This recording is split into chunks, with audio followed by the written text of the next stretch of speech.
ఎండాకాలం మే వెళ్ళిపోయి జూన్ 12 దాకా సాధారణంగా మండుటెండలు ఉంటాయి. అట్లాంటిది మే 15, 20 దగ్గర నుంచినే వర్షాలు కుమ్మడం బిగించేసి కుండపోత వర్షాలు వర్షాకాలాన్ని తలపించినటువంటి పరిస్థితి. ఆల్రెడీ ఇంకో పక్కన నైరుతి ఋతుపవనాలు కేరళను తాకేసినాయి అన్నటువంటిది ఇంకొకటి.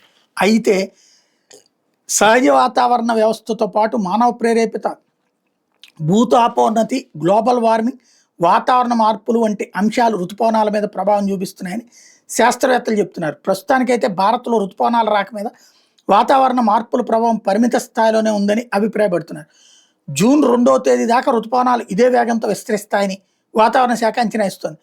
మహారాష్ట్ర, తూర్పు భారతాన్ని త్వరగా చుట్టుముట్టాక వేగం తగ్గిపోతుందట. గతంలో మాదిరే వేగం నెమ్మదించి మెల్లిగా ఋతుపవనాలు ముందుకు సాగుతాయట. మధ్యస్థాయి ఎత్తులో పొడి వాతావరణం ఏర్పడటంతో జూన్ మొదటి వారం నుంచి తర్వాత వర్షాలు తగ్గుముఖం పడతాయట. తరచూ వర్షాలు పడే అవకాశాలు సన్నగిలుతాయట. ఋతుపవనాల గమనం వేగం కూడా తగ్గబోతోందట. అంటే అవసరమైనప్పుడు వర్షాలు పడవు అన్నటువంటిది ఈ లెక్క.